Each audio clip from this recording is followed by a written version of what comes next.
Hi అండి, welcome back to my channel.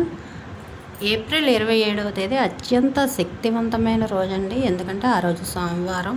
అంటే మనం సోమవారం అనగానే పార్వతీ పరమేశ్వరుల రోజు కదండి, మనం అభిషేకాలు అవి చేస్తుంటాం. అలాగే అమ్మవారి నక్షత్రంతో ఏకాదశి వచ్చింది. చాలా మంచిదండి, ఎవ్వరూ కూడా మిస్ అవ్వద్దు.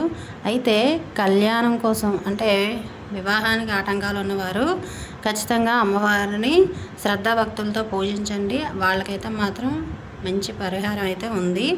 అయితే ఈ పరిహారం అమ్మవారికి చేయండి. ఇలా అమ్మవారికి రాగి చెంబు కానీ ఇత్తడి చెంబు కానీ తీసుకొని ఇలా పేపాకులతో అమ్మవారికి అయితే ముర్రాట పెట్టండి. మంచి అయితే జరుగుతుంది. ఇంట్లో శాంతి, అలాగే ఆరోగ్యపరంగా కూడా ఏ ఇబ్బందులు ఉన్నా కూడా తొలగిపోతాయండి. మన ముర్రాట పెట్టిన తర్వాత అది తీసి మరుసటి రోజు అలా మొక్కల్లో ఊరకనే పడకుండా కొంచెం వేసి తీర్థంలో తీసుకోండి. చాలా మంచిది. థ్రోట్ ఇన్ఫెక్షన్ ఉన్న ఆరోగ్య సమస్యలు ఏమున్నా కూడా క్లియర్ అవుతాయి. చాలా మంచిదండి. అమ్మవారికి ఇలా అమ్మవారి పూజ అయితే చేసుకోండి, చాలా మంచిది. ఎవరు కూడా మిస్ అవ్వద్దు. రేపు 27వ తేదీన ఏకాదశి వచ్చింది, అలాగే సోమవారం, రెండు కూడా చాలా పవర్ఫుల్.